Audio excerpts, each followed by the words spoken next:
ಓಂ ಶಾಂತಿ. ಇಂದಿನ ದಿನಾಂಕ 1/6/2026. ಪ್ರಾರ್ಥ ಮುರಳಿ ಬಾಪ್ತಾದ ಮಧುಬನ. ಮಧುರ ಮಕ್ಕಳೇ, ತಂದೆಯ ಶ್ರೀಮತವಾಗಿದೆ. ಈ ಹಳೆಯ ಪ್ರಪಂಚದಿಂದ ತಮ್ಮ ಮುಖವನ್ನು ತಿರುಗಿಸಿಕೊಳ್ಳಿರಿ. ಜೀವನ್ಮುಕ್ತಿಗಾಗಿ ನೀವು ದೈವಿ ಮ್ಯಾನರ್ಸ್ ಧಾರಣೆ ಮಾಡಿಕೊಳ್ಳಿ. ಪ್ರಶ್ನೆ: ಯಾವ ಮ್ಯಾನರ್ಸನ್ನು ತಂದೆಯ ವಿನಃ ಯಾರೂ ಕಲಿಸಲು ಸಾಧ್ಯವಿಲ್ಲ? ಉತ್ತರ: ಪವಿತ್ರರಾಗುವುದು ಮತ್ತು ಅನ್ಯರನ್ನು ಮಾಡುವುದು ಎಲ್ಲದಕ್ಕಿಂತ ದೊಡ್ಡ ದೈವಿ ಮ್ಯಾನರ್ಸ್ ಆಗಿದೆ. ನೀವು ಗೃಹಸ್ಥದಲ್ಲಿ ಇದ್ದರೂ ಪವಿತ್ರರಾಗಿ. ಈ ಶಿಕ್ಷಣವನ್ನು ಒಬ್ಬ ತಂದೆಯೂ ಕೊಡುತ್ತಾರೆ, ಮತ್ಯಾರೂ ಕೊಡಲು ಸಾಧ್ಯವಿಲ್ಲ. ನೀವು ಮಕ್ಕಳದ್ದು ಬೇಹದ್ದಿನ ಸನ್ಯಾಸವಾಗಿದೆ.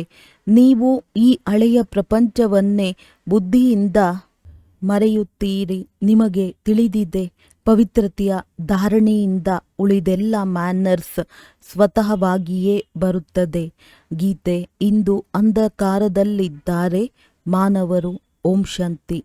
ಮಕ್ಕಳು, ಗೀತೆಯ ಒಂದು ಸಾಲನ್ನು ಕೇಳಿದ್ದೀರಿ.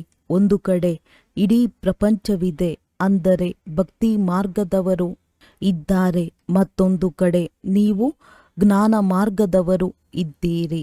ಅವರು ಭಕ್ತಿಯ ಏಣಿಯನ್ನು ಹತ್ತುತ್ತಿರುತ್ತಾರೆ ಮತ್ತು ನೀವು ಮಕ್ಕಳು ಜ್ಞಾನದ ಏಣಿಯನ್ನು ಹತ್ತುತ್ತೀರಿ. ಮಕ್ಕಳಿಗೆ ತಿಳಿದಿದೆ, ಅರ್ಧಕಲ್ಪದಿಂದ ಭಕ್ತಿಯ ಏಣಿಯನ್ನು ಹತ್ತಲಾಗುತ್ತದೆ. ಭಕ್ತಿಯೂ ಸಹ ಮೊದಲು ಅವ್ಯಭಿಚಾರಿ ಆಗಿರುತ್ತದೆ, ನಂತರ ಕೊನೆಯಲ್ಲಿ ವ್ಯಭಿಚಾರಿ ಆಗುತ್ತದೆ. ಮನುಷ್ಯರು ಸಂಪೂರ್ಣ ಅಂಧಶ್ರದ್ಧೆಯಲ್ಲಿ ಬಂದು ಬಿಡುತ್ತಾರೆ, ಏನನ್ನೂ ತಿಳಿದುಕೊಳ್ಳುವುದಿಲ್ಲ. ನಾವು ಅಂಧಕಾರದಲ್ಲಿ ಇದ್ದೇವೆ. ಸದ್ಗುರು ಇಲ್ಲದಿದ್ದರೆ ಘೋರ ಅಂಧಕಾರ ಎಂದು ಆಡುತ್ತಾರೆ. ಗುರುಗಳಂತೂ ಇಲ್ಲಿ ಅನೇಕರಿದ್ದಾರೆ. ಹಾಗಾದರೆ ಸತ್ಯವಾದ ಗುರು ಯಾರು? ಸಾಧು, ಸಂತ, ಮಹಾತ್ಮ, ಭಕ್ತ ಮೊದಲಾದವರೆಲ್ಲರೂ ಸಾಧನೆ ಮಾಡುತ್ತಾರೆ ಅಥವಾ ನೆನಪು ಮಾಡುತ್ತಾರೆ. ಶಾಸ್ತ್ರ, ವೇದ, ಉಪನಿಷತ್ತು ಇತ್ಯಾದಿಗಳನ್ನು ಓದುತ್ತಾರೆ. ಆದರೂ ಮತ್ತೆ ಹೇಳುತ್ತಾರೆ, ಭಗವಂತನು ಬಂದಾಗಲೇ ನಮ್ಮ ಸದ್ಗತಿ ಮಾಡುವರು ಎಂದು. ಸದ್ಗತಿದಾತನಿಗೆ ಪತಿತ ಪಾವನ ಎಂದು ಹೇಳಲಾಗುತ್ತದೆ. ಈಗ ನೀವು ಮಕ್ಕಳು ಘೋರ ಅಂಧಕಾರದಲ್ಲಿ ಇಲ್ಲ, ನೀವು ಜ್ಞಾನದ ಬೆಳಕಿನೆಡೆಗೆ ಬಂದಿದ್ದೀರಿ. ಪತಿತ ಪಾವನ ತಂದೆಯನ್ನು ಅರಿತುಕೊಂಡಿದ್ದೀರಿ ಹಾಗೂ ಅವರನ್ನು ನೆನಪು ಮಾಡುತ್ತೀರಿ. ಯಾವ ಮಗು ಎಷ್ಟು ನೆನಪು ಮಾಡುವರೋ ಮತ್ತು ಜ್ಞಾನದ ಧಾರಣೆ ಮಾಡಿಕೊಳ್ಳುವರೋ ಅಷ್ಟು ಅವರ ಅಜ್ಞಾನ ಅಂಧಕಾರವು ವಿನಾಶ ಆಗುತ್ತದೆ. ಬೆಳಕಿನೆಡೆಗೆ ಕರೆದುಕೊಂಡು ಹೋಗುವರು ಒಬ್ಬ ತಂದೆ ಆಗಿದ್ದಾರೆ. ಜ್ಞಾನ ಅಂಜನವನ್ನು ಸದ್ಗುರು ಕೊಟ್ಟರು ಎಂದು ಹೇಳುತ್ತಾರೆ. ಇದು ಯಾವುದೇ ಕಾಡಿಗೆ ಅಲ್ಲ, ಜ್ಞಾನದ ಮಾತಾಗಿದೆ. ಜ್ಞಾನದ ಜೊತೆ ಯೋಗವೂ ಇದೆ.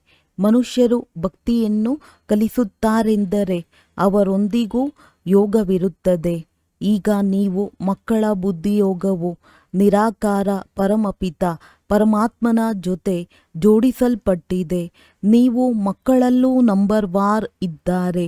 ಇಡೀ ವಿಶ್ವದಲ್ಲಿ ನಿಮ್ಮ ವಿನಃ ಮತ್ಯಾವ ಮನುಷ್ಯ ಮಾತ್ರರ ಬುದ್ಧಿಯೋಗವು ಪರಮಪಿತ ಪರಮಾತ್ಮ ಸರ್ವಶಕ್ತಿವಂತನ ಜೊತೆ ಇಲ್ಲ. ನೀವು ತಂದೆ ಹಾಗೂ ಮುಕ್ತಿ ಜೀವನ್ಮುಕ್ತಿ ಧಾಮದೊಂದಿಗೆ ಯೋಗವನ್ನು ಇಡಬೇಕಾಗುತ್ತದೆ. ಒಳ್ಳೆಯ ದೈವಿ ಮ್ಯಾನರ್ಸ್ ಬೇಕಾಗಿದೆ. ಈ ಸಮಯದಲ್ಲಿ ಎಲ್ಲರದ್ದೂ ಆಸುರಿ ನಡವಳಿಕೆಯಾಗಿದೆ.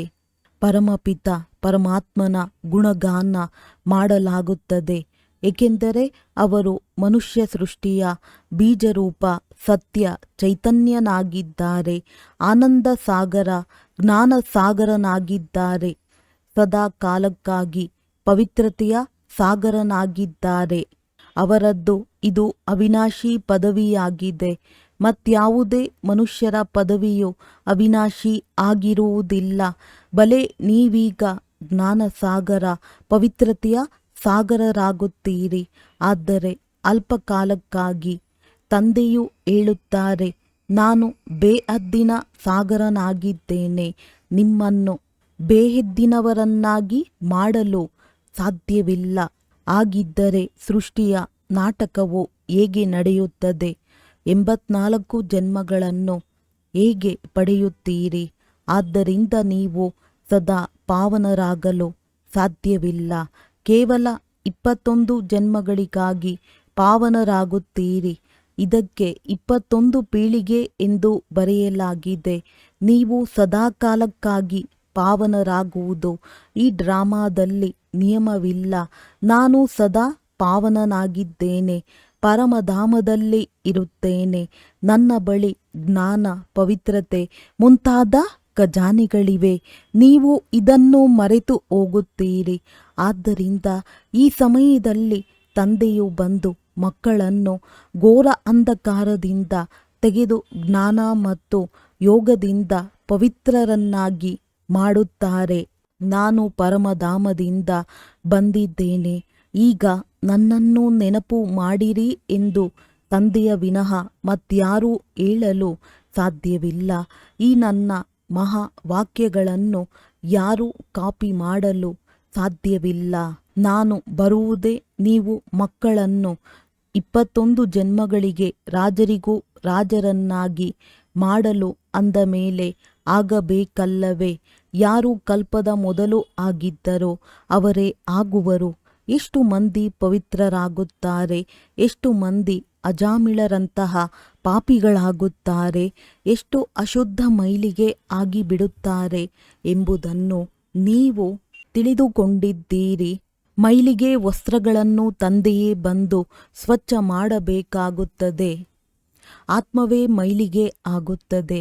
ತಂದೆಯು ಆತ್ಮರಿಗೆ ತಿಳಿಸುತ್ತಾರೆ.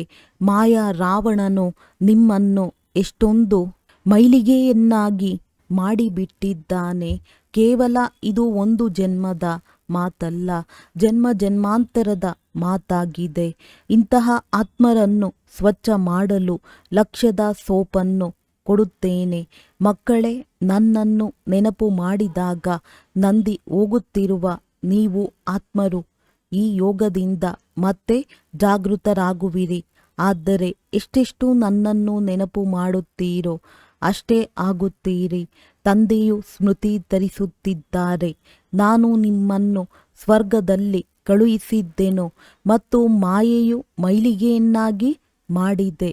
ಈಗ ಪುನಃ ನಾನು ನಿಮ್ಮನ್ನು ಸ್ವರ್ಗದ ಮಾಲೀಕರನ್ನಾಗಿ ಮಾಡಲು ಬಂದಿದ್ದೇನೆ. ಈ ಬ್ರಹ್ಮರವರ ತನುವಿನಿಂದ ಶಿಕ್ಷಣವನ್ನು ನೀಡುತ್ತಿದ್ದೇನೆ.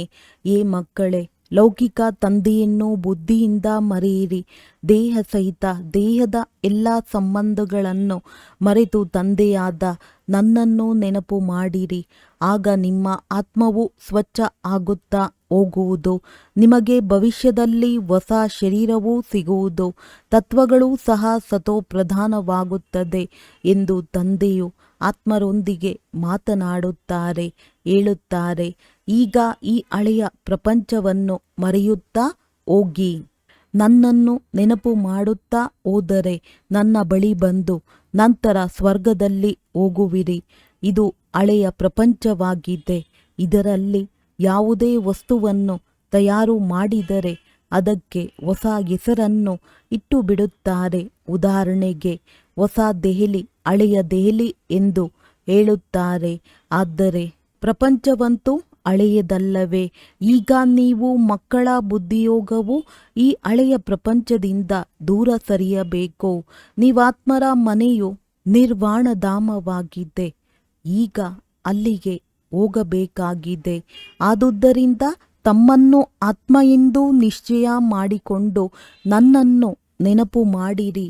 ಆಗ ಅಂತ್ಯಮತಿ ಸೋಗತಿ ಆಗುವುದು. ಮನುಷ್ಯರು ಅನೇಕರನ್ನು ನೆನಪು ಮಾಡುತ್ತಾರೆ. ಕೆಲವರು ಗುರುಗಳನ್ನು, ಕೆಲವರು ಕೃಷ್ಣನನ್ನು ನೆನಪು ಮಾಡುತ್ತಾರೆ. ಆದರೆ ಕೃಷ್ಣನು ಎಲ್ಲಿಂದ ಬಂದನು ಇದು ಯಾರಿಗೂ ಗೊತ್ತಿಲ್ಲ. ಎಲ್ಲರೂ ಪುನರ್ಜನ್ಮದಲ್ಲಿ ಬರಲೇಬೇಕಾಗಿದೆ ಎಂಬುದನ್ನು ಮನುಷ್ಯರು ತಿಳಿದುಕೊಂಡಿಲ್ಲ. ಈಗ ಪುನರ್ಜನ್ಮದ ಪದ್ಧತಿಯು ಸೃಷ್ಟಿಯ ಆದಿಯಿಂದಲೂ ನಡೆದು ಬಂದಿದೆ. ಸೃಷ್ಟಿಯ ಆದಿಯಲ್ಲಿ ದೇವಿ ದೇವತೆಗಳು ಇದ್ದರು. ಅವಶ್ಯವಾಗಿ ಪುನರ್ಜನ್ಮವು ಅಲ್ಲಿಂದಲೇ ಆರಂಭವಾಗಿದೆ. ಮೊಟ್ಟ ಮೊದಲ ಪವಿತ್ರ ಮನುಷ್ಯ ಶ್ರೀಕೃಷ್ಣನಾಗಿದ್ದಾನೆ. ಆದ್ದರಿಂದ ಲಕ್ಷ್ಮೀನಾರಾಯಣರಿಗಿಂತಲೂ ಶ್ರೀಕೃಷ್ಣನ ಮಹಿಮೆ ಹೆಚ್ಚು ಇದೆ. ಏಕೆಂದರೆ ಮಕ್ಕಳು ಪವಿತ್ರ ಸತೋಪ್ರಧಾನ ಆಗಿರುವುದರಿಂದ ಮಕ್ಕಳ ಮಹಿಮೆಯ ಗಾಯನವಿದೆ. ಆದ್ದರಿಂದ ಕೃಷ್ಣನ ಮಹಿಮೆಯೂ ಹೆಚ್ಚಾಗಿದೆ. ಆದರೆ ಕೃಷ್ಣಪುರಿ ಎಲ್ಲಿದೆ ಎಂಬುದು ಯಾರಿಗೂ ಗೊತ್ತಿಲ್ಲ. ಸತ್ಯಯುಗಕ್ಕೆ ವೈಕುಂಠವೆಂದು ಹೇಳುತ್ತಾರೆ. ಆದರೆ ಕೃಷ್ಣನನ್ನು ದ್ವಾಪರದಲ್ಲಿ ಇದ್ದನೆಂದು ಏಕೆ ಹೇಳಿದ್ದಾರೆಯೋ ಗೊತ್ತಿಲ್ಲ. ಕೃಷ್ಣನು ಮತ್ಯಾವುದೇ ಸಮಯದಲ್ಲಿ ಅದೇ ನಾಮ ರೂಪದಿಂದ ಬರಲು ಸಾಧ್ಯವಿಲ್ಲ. ಅದೇ ಹೆಸರು ಮತ್ತೊಂದು ಜನ್ಮದಲ್ಲಿ ಇರಲು ಸಾಧ್ಯವಿಲ್ಲ. ಶ್ರೀಕೃಷ್ಣನು ಸತ್ಯಯುಗದಲ್ಲಿ ಇದ್ದನು. ನಿಮಗೆ ತಿಳಿದಿದೆ, ಈ ಜಗದಂಬೆ ಜಗತ್ಪಿತನು ಹೋಗಿ ಲಕ್ಷ್ಮೀ ನಾರಾಯಣರಾಗುತ್ತಾರೆ. ಸತ್ಯಯುಗಕ್ಕೆ ಕೃಷ್ಣಪುರಿ ಎಂದು ಹೇಳಲಾಗುತ್ತದೆ. ಈಗಂತೂ ಕಂಸಪುರಿಯಾಗಿದೆ. ಇವೆಲ್ಲವೂ ಆಸುರಿ ಹೆಸರುಗಳಾಗಿವೆ. ಅಲ್ಲಿ ದೈವಿ ಸಂಪ್ರದಾಯದವರು ಇದ್ದರು, ಇಲ್ಲಿ ಆಸುರಿ ಸಂಪ್ರದಾಯದವರು ಇದ್ದಾರೆ. ತಂದೆಯು ಮಕ್ಕಳಿಗೆ ಇದೆಲ್ಲವನ್ನು ಸಂಗಮದಲ್ಲಿಯೇ ತಿಳಿಸುತ್ತಾರೆ. ಅವರು ರಚಯಿತನಾಗಿದ್ದಾರೆ. ಅವರಿಗೆ ಮನುಷ್ಯ ಸೃಷ್ಟಿಯ ಬೀಜರೂಪನೆಂದು ಹೇಳಲಾಗುತ್ತದೆ. ಅಂದ ಮೇಲೆ ಅವಶ್ಯವಾಗಿ ಹೊಸ ಮನುಷ್ಯ ಸೃಷ್ಟಿಯನ್ನು ರಚಿಸುತ್ತಾರೆ. ಬಾಬಾ, ತಾವು ಪತಿತ ಪಾವನನಾಗಿದ್ದೀರಿ. ಈ ಪತಿತ ಸೃಷ್ಟಿಯನ್ನು ತಾವು ಬಂದು ಪಾವನ ಮಾಡಿ, ಪಾವನ ಸೃಷ್ಟಿಯನ್ನು ರಚಿಸಿ ಪತಿತ ಸೃಷ್ಟಿಯ ವಿನಾಶ ಮಾಡಿಸಿ ಎಂದು ನೀವು ಆಡುತ್ತೀರಿ. ಪತಿತ ಪಾವನ ತಂದೆಯು ಬ್ರಹ್ಮರವರ ಮೂಲಕ ಪಾವನ ಸೃಷ್ಟಿಯನ್ನು ರಚಿಸಿ ಪತಿತ ಸೃಷ್ಟಿಯನ್ನು ವಿನಾಶ ಮಾಡಿಸುತ್ತಾರೆ. ಈ ಮಾತುಗಳನ್ನು ಮತ್ಯಾರೂ ತಿಳಿದುಕೊಂಡಿಲ್ಲ. ಈಗ ನೀವು ಮಕ್ಕಳು ತಂದೆಯ ಜೊತೆ ಯೋಗವನ್ನಿಡುತ್ತೀರಿ. ಬಾಬಾರವರು ಹೇಗೆ ಮೈಲಿಗೆ ವಸ್ತ್ರವನ್ನು ಒಗೆಯುತ್ತಾರೆ ಈಗ ನೀವು ನೋಡುತ್ತಿದ್ದೀರಿ. ಕೆಲವು ವಸ್ತ್ರಗಳಂತೂ ಒಗೆಯುವಾಗ ಅರಿದೇ ಹೋಗುತ್ತದೆ. ಅಂದರೆ ಕೆಲವರು ಬಹಳ ಮೈಲಿಗೆ ಅಜಾಮಳರಂಥ ಪಾಪಾತ್ಮರಿದ್ದಾರೆ. ಅವರಿಗೆ ಧಾರಣೆ ಆಗುವುದೇ ಇಲ್ಲ. ಹಾಗೆಯೇ ಎಷ್ಟು ಒಳ್ಳೆಯ ಮಾತುಗಳನ್ನು ತಿಳಿಸುತ್ತಾರೆ. ಮಧುರ ಮುದ್ದಾದ ಮಕ್ಕಳೇ, ನಾನು ಅತಿ ಪ್ರಿಯ ತಂದೆಯನ್ನು ನೆನಪು ಮಾಡಿರಿ. ಪ್ರಿಯವಾದ ಸುಖಧಾಮವನ್ನು ನೆನಪು ಮಾಡಿರಿ. ಇದು ಸಹ ನಿಮಗೆ ಮಾತ್ರ ತಿಳಿದಿದೆ. ಪ್ರಪಂಚದಲ್ಲಿ ಯಾರಿಗೂ ಗೊತ್ತಿಲ್ಲ. ಈಗ ಇದು ಅತಿ ದುಃಖಧಾಮವಾಗಿದೆ. ಮನುಷ್ಯರು ತ್ರಾಹಿ ತ್ರಾಹಿ ಎನ್ನುತ್ತಿದ್ದಾರೆ. ಒಬ್ಬರು ಇನ್ನೊಬ್ಬರನ್ನು ಸಾಯಿಸುತ್ತಿರುತ್ತಾರೆ. ಭಗವಂತನೇ ರಕ್ಷಣೆ ಮಾಡಿ ಎಂದು ಹೇಳುತ್ತಾರೆ. ಈ ಶಬ್ದವು ಅವಶ್ಯವಾಗಿ ಮುಖದಿಂದ ಹೊರಡುತ್ತದೆ. ಏಕೆಂದರೆ ತಂದೆಯು ಮುಕ್ತಿದಾತನಾಗಿದ್ದಾರೆ. ನೀವು ತಿಳಿದುಕೊಂಡಿದ್ದೀರಿ. ತಂದೆಯು ಇಡೀ ವಿಶ್ವದ ಮಕ್ಕಳನ್ನು, ಅದರಲ್ಲಿಯೂ ವಿಶೇಷವಾಗಿ ನಿಮ್ಮನ್ನು ಸುಖಧಾಮದಲ್ಲಿ ಕರೆದುಕೊಂಡು ಹೋಗಲು ಬಂದಿದ್ದಾರೆ. ಈ ನಶೆಯು ನೀವು ಮಕ್ಕಳಲ್ಲಿ ನಂಬರ್ ವಾರ್ ಇದೆ. ಈ ವಿದ್ಯೆಯು ಕಡಿಮೆ ಇಲ್ಲ. ತಂದೆಯು ನೋಡಿ ಯಾರಿಗೆ ಓದಿಸುತ್ತಿದ್ದಾರೆ. ಅಜಾಮಿಳರಂತಹ ಪಾಪಾತ್ಮರಿಗೆ ಓದಿಸಿ ಸ್ವರ್ಗದ ಮಾಲೀಕರನ್ನಾಗಿ ಮಾಡುತ್ತಾರೆ. ತಮೋಪ್ರಧಾನರಂತೂ ಎಲ್ಲರೂ ಆಗಿದ್ದಾರೆ. ಅವರನ್ನು ಸತೋಪ್ರಧಾನ ಪ್ರಪಂಚದಲ್ಲಿ ಕರೆದುಕೊಂಡು ಹೋಗಬೇಕಾಗುತ್ತದೆ. ಆದ್ದರಿಂದಲೇ ಮಕ್ಕಳಿಗೆ ಪದೇ ಪದೇ ತಿಳಿಸುತ್ತಾರೆ, ಇಲ್ಲಿ ದೈವಿ ಗುಣಗಳನ್ನು ಧಾರಣೆ ಮಾಡಿಕೊಳ್ಳಿರಿ. ಇಲ್ಲಿ ನಿಮಗೆ ಗುರಿ ಧ್ಯೇಯವು ಬುದ್ಧಿಯಲ್ಲಿ ಇದೆ. ಈ ಪವಿತ್ರತೆಯ ಮ್ಯಾನರ್ಸನ್ನು ಮತ್ತೆ ಯಾರೂ ಕಲಿಸುವುದಿಲ್ಲ. ಸನ್ಯಾಸಿಗಳಾದರೂ ಮನೆ ಮಠವನ್ನು ಬಿಡಿಸುತ್ತಾರೆ. ಆದರೆ ಇಲ್ಲಿ ತಂದೆಯು ತಿಳಿಸುತ್ತಾರೆ, ನೀವು ಮನೆಯನ್ನು ಬಿಡುವಂತಿಲ್ಲ. ಈ ಹಳೆಯ ಪ್ರಪಂಚವನ್ನು ಬಿಡಬೇಕಾಗಿದೆ, ಅರ್ಥಾತ್ ಮರೆಯಬೇಕಾಗಿದೆ. ಅದು ಹದ್ದಿನ ಸನ್ಯಾಸ. ಇದು ಬೇಹದ್ದಿನ ಸನ್ಯಾಸವಾಗಿದೆ. ಆ ಸನ್ಯಾಸಿಗಳಿಗೂ ಎಷ್ಟೊಂದು ಮಾನ್ಯತೆ ಸಿಗುತ್ತದೆ. ಸಾಧು ಸಮಾಜದವರು ಸರ್ಕಾರಕ್ಕೂ ಮತ ಕೊಡುತ್ತಾರೆ. ಮುಂದೆ ಹೋದಂತೆ ಈ ಸನ್ಯಾಸಿ ಮೊದಲಾದವರು ನೀವು ಮಾತೆಯರ ಚರಣಗಳಿಗೆ ಬೀಳುವರು. ಮಾತೆಯರು ಇಲ್ಲದೆ ಅವರ ಉದ್ಧಾರ ಆಗಲು ಸಾಧ್ಯವಿಲ್ಲ, ಏಕೆಂದರೆ ನೀವು ಜ್ಞಾನ ಕೊಡುತ್ತೀರಿ. ಉಳಿದಂತೆ ಚರಣಗಳಿಗೆ ಬೀಳುವ ಮಾತಿಲ್ಲ. ಯಾರಾದರೂ ನಮಸ್ತೆ ಅಥವಾ ರಾಮ್ ರಾಮ್ ಎಂದು ಹೇಳಿದರೆ ಅವರಿಗೆ ಪ್ರತ್ಯುತ್ತರ ನೀಡಬೇಕಾಗುತ್ತದೆ. ತಂದೆಯೂ ಸಹ ಮಕ್ಕಳೇ ನಮಸ್ತೆ ಎಂದು ಹೇಳುತ್ತಾರಲ್ಲವೇ? ನಾನು ನೀವು ಮಕ್ಕಳನ್ನು ನನಗಿಂತಲೂ ಶ್ರೇಷ್ಠರನ್ನಾಗಿ ಮಾಡುತ್ತೇನೆ. ನಿಮ್ಮನ್ನು ಬ್ರಹ್ಮಾಂಡ ಹಾಗೂ ಸೃಷ್ಟಿ ಎರಡಕ್ಕೂ ಮಾಲೀಕರನ್ನಾಗಿ ಮಾಡುತ್ತೇನೆ. ಮತ್ತು ನಾನು ವಾನಪ್ರಸ್ಥದಲ್ಲಿ ಹೊರಟು ಹೋಗುತ್ತೇನೆ. ಆದರೆ ನೀವೀಗ ಶ್ರೀಮತದಂತೆ ನಡೆಯಬೇಕಾಗಿದೆ. ಈ ಹಳೆಯ ಪ್ರಪಂಚದಿಂದ ಮುಖವನ್ನು ತಿರುಗಿಸಬೇಕಾಗಿದೆ. ರಾಮ, ರಾವಣ ಮತ್ತು ಸೀತೆಯ ಗೊಂಬೆಗಳು ಇರುತ್ತವೆ ಎಲ್ಲವೇ?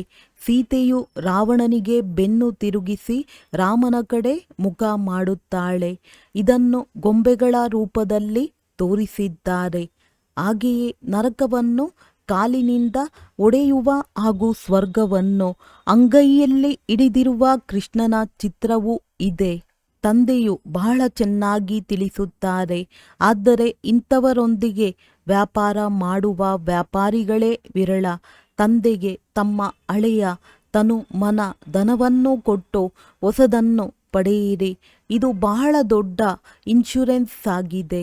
ನೀವೀಗ ಆತ್ಮನನ್ನು ಪವಿತ್ರ ಮಾಡಿಕೊಂಡರೆ ಶರೀರವು ಪವಿತ್ರವಾದುದು ಸಿಗುವುದು.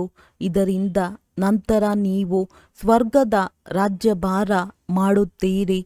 ಆದ್ದರಿಂದ ತಂದೆಗೆ ವ್ಯಾಪಾರಿ ಜಾದೂಗಾರನೆಂದು ತಿಳಿಯುತ್ತಾರೆ. ಪತಿತರನ್ನು ಪಾವನರನ್ನಾಗಿ ಮಾಡುವುದು ಇದು ಈಶ್ವರೀಯ ಜಾದೂ ಎಂದು ಹೇಳಬಹುದಲ್ಲವೇ? ನರಕವಾಸಿಗಳನ್ನು ಸ್ವರ್ಗವಾಸಿಗಳನ್ನಾಗಿ ಮಾಡಿರಿ ಎಂದು ಹೇಳುತ್ತೀರಿ. ಅಂದ ಮೇಲೆ ಈ ರೀತಿ ಮಾಡುವುದು ಬಹಳ ಒಳ್ಳೆಯ ಜಾದೂ ಆಗಿದೆ. ಇದರಲ್ಲಿ ಬಹಳ ಪ್ರಾಪ್ತಿ ಇದೆ. ಆದ್ದರಿಂದ ರಾಜರಿಗೂ ರಾಜರಾಗಿ ಫಾಲೋ ಮಾಡಿರಿ. ನಾನು ಕುಳಿತಿದ್ದೇನೆ ಎಂದು ತಂದೆಯು ಹೇಳುತ್ತಾರೆ. ಇವರು ಬ್ರಹ್ಮ ಅದರ್ ಕುಮಾರನಾಗಿದ್ದಾರೆ. ಮೊಮ್ಮಾರವರು ಕುಮಾರಿ ಕನ್ಯೆಯಾಗಿದ್ದಾರೆ. ಆದ್ದರಿಂದ ಅವರನ್ನು ಫಾಲೋ ಮಾಡಬೇಕಾಗಿದೆ. ಆಸ್ತಿಯು ತಂದೆಯಿಂದಲೇ ಸಿಗುವುದು. ಆದ್ದರಿಂದ ನಾವು ಸಹೋದರ ಸಹೋದರಿಯರು ತಂದೆಯಿಂದ ಆಸ್ತಿಯನ್ನು ಪಡೆಯುತ್ತೇವೆಂದು ನೀವು ಹೇಳುತ್ತೀರಿ. ಲೌಕಿಕ ರೀತಿಯಿಂದ ನೋಡಿದಾಗ ಸಹೋದರರಿಗೆ ಆಸ್ತಿ ಸಿಗುವುದಿಲ್ಲ, ಸಹೋದರನಿಗೆ ಸಿಗುತ್ತದೆ. ಇಲ್ಲಂತೂ ನಿಮ್ಮೆಲ್ಲರಿಗೂ ಸಿಗುವುದು, ಏಕೆಂದರೆ ನೀವೆಲ್ಲರೂ ಆತ್ಮರಾಗಿದ್ದೀರಲ್ಲವೇ? ನೀವೀಗ ನನ್ನ ಬಳಿ ಬರಬೇಕಾಗಿದೆ ಎಂದು ತಂದೆಯು ಹೇಳುತ್ತಾರೆ. ತಂದೆಯ ಬಳಿ ಹೋದ ಮೇಲೆ ಸಹೋದರ ಸಹೋದರಿಯ ಸಂಬಂಧವು ಬಿಟ್ಟು ಹೋಗುವುದು. ಅಲ್ಲಿ ಕೇವಲ ತಂದೆಯ ಮಕ್ಕಳ ಸಂಬಂಧ ಇರುವುದು. ಆದ್ದರಿಂದ ನಾವೆಲ್ಲರೂ ಸಹೋದರರು ಎಂದು ಹೇಳುತ್ತೀರಿ. ಒಂದು ವೇಳೆ ಈಶ್ವರನಿಗೆ ಸರ್ವವ್ಯಾಪಿ ಎಂದು ಹೇಳಿದರೆ ವಿಶ್ವ ಪಿತೃತ್ವವಾಗುತ್ತದೆ. ಅಂದರೆ ಎಲ್ಲರೂ ಪರಮಾತ್ಮನೆಂದರ್ಥ. ನೋಡಿ, ಈ ಸರ್ವವ್ಯಾಪಿಯ ಜ್ಞಾನವು ಎಷ್ಟೊಂದು ನಷ್ಟವನ್ನು ಉಂಟು ಮಾಡಿದೆ. ಈಗ ನೀವು ಮಕ್ಕಳ ಬಳಿ ತಂದೆಯ ನೆನಪಿದೆ. ತಂದೆಯನ್ನು ನೆನಪು ಮಾಡುವುದರಲ್ಲಿಯೇ ಹೆಚ್ಚು ಶ್ರಮವಿದೆ. ನಿಮಗೆ ಯಾರಾದರೂ ಯೋಗ ಮಾಡಿಸಬೇಕು ಎಂಬ ಆಧಾರವು ಇರಬಾರದು, ಏಕೆಂದರೆ ನಿಮಗೆ ಲಕ್ಷ್ಯವಂತೂ ಸಿಕ್ಕಿದೆ. ಇಲ್ಲಿ ಕೇವಲ ಮುರುಳಿಯನ್ನು ಓದಿ ತಿಳಿಸುತ್ತೀರಿ. ಯೋಗವು ಸದಾ ಇರುತ್ತದೆ. ಅಂದರೆ ಮುರುಳಿಯನ್ನು ಕೇಳಿದ ಮೇಲೆ ನಡೆಯುತ್ತಾ ತಿರುಗಾಡುತ್ತಾ ನೆನಪಿನಲ್ಲಿ ಇರಬಹುದಾಗಿದೆ. ನಾವು ಯಾತ್ರೆಯಲ್ಲಿ ಹೋಗುತ್ತಿದ್ದೇವೆ. ಆದ್ದರಿಂದ ಎಷ್ಟು ಸಾಧ್ಯವೋ ಅಷ್ಟು ನೆನಪಿನಲ್ಲಿ ಇರಬೇಕು. 8 ಗಂಟೆಗಳು ನಿಮ್ಮ ಸೇವೆಯನ್ನೇ ಮಾಡಿಕೊಳ್ಳಿರಿ. ಅನುಮತಿ ಇದೆ. ಉಳಿದ ಸಮಯವನ್ನು ನೆನಪಿನ ಯಾತ್ರೆಯಲ್ಲಿ ಕೊಡಬೇಕಾಗಿದೆ. ಮೂಲ ಮಾತು ಪವಿತ್ರತೆಯದ್ದಾಗಿದೆ. ನೀವು ತಿಳಿದುಕೊಂಡಿದ್ದೀರಿ, ಇದು ಮುಳ್ಳುಗಳ ಕಾಡಾಗಿದೆ. ಒಬ್ಬರು ಇನ್ನೊಬ್ಬರಿಗೆ ಮುಳ್ಳು ಚುಚ್ಚುತ್ತಿರುತ್ತಾರೆ. ತಂದೆಯು ಹೇಳುತ್ತಾರೆ, ಮಕ್ಕಳೇ ಶ್ರೀಮತದಂತೆ ನಡೆಯಿರಿ. ಮುರುಳಿ ನುಡಿಸುವಾಗ ಶಿವ ತಂದೆಯು ಮಾತನಾಡುತ್ತಾರೆ, ಬ್ರಹ್ಮ ತಂದೆಯೂ ಮಾತನಾಡುತ್ತಾರೆ. ಆದರೆ ಶಿವ ತಂದೆ ನಮಗೆ ಓದಿಸುತ್ತಾರೆ ಎಂಬುದು ನಿಮಗೆ ತಿಳಿದಿದೆ. ನೀವು ವಿದ್ಯಾರ್ಥಿಗಳಾಗಿದ್ದೀರಿ. ಶಿವ ತಂದೆಯು ನಮಗೆ ತಂದೆಯೂ ಆಗಿದ್ದಾರೆ, ಶಿಕ್ಷಕ ಸದ್ಗುರುವೂ ಆಗಿದ್ದಾರೆ. ನಾನು ನಿಮ್ಮನ್ನು ಮನೆಗೆ ಕರೆದುಕೊಂಡು ಹೋಗುತ್ತೇನೆ ಎಂದು ಗ್ಯಾರಂಟಿ ನೀಡುತ್ತಾರೆ. ಈ ಗ್ಯಾರಂಟಿಯನ್ನು ಮತ್ಯಾರೂ ಕೊಡಲು ಸಾಧ್ಯವಿಲ್ಲ. ತಂದೆಯು ಸುಖವನ್ನು ಕೊಡುವಂತಹ ಧರ್ಮವನ್ನು ಸ್ಥಾಪನೆ ಮಾಡುತ್ತಾರೆ. ಆ ತಂದೆಯನ್ನು ಯಾರೂ ತಿಳಿದುಕೊಂಡಿಲ್ಲ. ಒಂದು ವೇಳೆ ತಂದೆಯನ್ನು ಅರಿತುಕೊಂಡರೆ ತಂದೆಯ ಆಸ್ತಿಯನ್ನು ಅರಿತುಕೊಳ್ಳುವರು. ಒಳ್ಳೆಯದು. ಮಧುರಾತಿ ಮಧುರ ಅಗಲಿ ಹೋಗಿ ಮರಳಿ ಸಿಕ್ಕಿರುವ ಮಕ್ಕಳ ಪ್ರತಿ ಮಾತ್ಪಿತಾ ಬಾಪ್ ದಾದಾರವರ ನೆನಪು, ಪ್ರೀತಿ ಹಾಗೂ ಸುಪ್ರಭಾತ. ಆತ್ಮಿಕ ಮಕ್ಕಳಿಗೆ ಆತ್ಮಿಕ ತಂದೆಯ ನಮಸ್ತೆ. ಧಾರಣೆಗಾಗಿ ಮುಖ್ಯ ಸಾರ. ಗುರಿ ಧ್ಯೇಯವನ್ನು ಸದಾ ಮುಂದಿಟ್ಟುಕೊಂಡು ದೈವಿ ಗುಣಗಳನ್ನು ಧಾರಣೆ ಮಾಡಿಕೊಳ್ಳಬೇಕಾಗಿದೆ. ಸತೋಪ್ರಧಾನ ಪ್ರಪಂಚದಲ್ಲಿ ಹೋಗಲು ಪವಿತ್ರತೆಯ ನಡವಳಿಕೆಯನ್ನು ಧಾರಣೆ ಮಾಡಿಕೊಳ್ಳಬೇಕು. ಬುದ್ಧಿಯಿಂದ ಬೇಹದ್ದಿನ ಸನ್ಯಾಸ ಮಾಡಬೇಕಾಗಿದೆ. ಅತಿ ಪ್ರಿಯವಾದ ತಂದೆಯನ್ನು ಹಾಗೂ ತಮ್ಮ ಸುಖಧಾಮವನ್ನು ನೆನಪು ಮಾಡಬೇಕಾಗಿದೆ. ಈ ದುಃಖಧಾಮದಿಂದ ಬುದ್ಧಿಯೋಗವನ್ನು ತೆಗೆಯಬೇಕಾಗಿದೆ. ವರದಾನ: ಸರ್ವ ಗುಣಗಳನ್ನು ನೋಡುವ ಅಥವಾ ಸಂತುಷ್ಟಗೊಳಿಸುವ ಒಲವಿನ ಮೂಲಕ ಏಕರಸ ಉತ್ಸಾಹದಲ್ಲಿ ಇರುವಂತಹ ಗುಣಮೂರ್ತಿ ಭವ. ಸದಾ ಏಕರಸ ಒಲವು ಉತ್ಸಾಹದಲ್ಲಿ ಇರುವುದಕ್ಕಾಗಿ ಯಾರೇ ಸಂಬಂಧದಲ್ಲಿ ಬರುತ್ತಾರೆ ಅವರನ್ನು ಸಂತುಷ್ಟಗೊಳಿಸುವ ಒಲವಿರಲಿ. ಯಾರನ್ನೇ ನೋಡಿದರೂ ಪ್ರತಿ ಸಮಯದಲ್ಲಿ ಅವರಿಂದ ಗುಣವನ್ನು ಗ್ರಹಿಸುತ್ತೀರಿ. ಸರ್ವ ಗುಣಗಳ ಬಲವು ಸಿಗುವುದರಿಂದ ಉತ್ಸಾಹವು ಸದಾ ಕಾಲಕ್ಕಾಗಿ ಇರುತ್ತದೆ. ಯಾವಾಗ ಅನ್ಯರ ಭಿನ್ನ ಭಿನ್ನ ಸ್ವರೂಪ, ಭಿನ್ನ ಭಿನ್ನ ಮಾತುಗಳನ್ನು ನೋಡುತ್ತಾ ಕೇಳುತ್ತಾ ಇರುತ್ತೀರಿ, ಆಗಲೇ ಉತ್ಸಾಹವು ಕಡಿಮೆಯಾಗುವುದು. ಆದರೆ ಗುಣವನ್ನು ನೋಡುವ ಒಲವಿದ್ದರೆ ಏಕರಸವಾದ ಉತ್ಸಾಹವಿರುವುದು. ಹಾಗೂ ಸರ್ವ ಗುಣಗಳನ್ನು ನೋಡುವುದರಿಂದ ತಾವೂ ಸಹ ಗುಣಮೂರ್ತಿ ಆಗಿಬಿಡುತ್ತೀರಿ.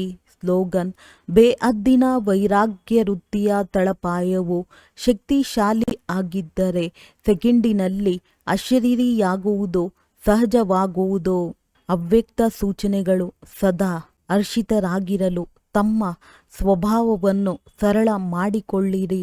ಸಹನಶೀಲರಾಗಿರಿ. ತಮ್ಮ ಈ ಚೆಹರೆಯನ್ನು ಸದಾ ಹರ್ಷಿತರನ್ನಾಗಿ ಮಾಡಿಕೊಳ್ಳುವುದು ಇದು ಸಂಗಮಯುಗದ ಬಹಳ ದೊಡ್ಡ ಗಿಫ್ಟ್ ಆಗಿದೆ. ಚೆಹರೆಯಲ್ಲಿ ಎಂದೂ ಯಾವುದೇ ಚಿಂತೆಯ ರೇಖೆ ಇರಬಾರದು.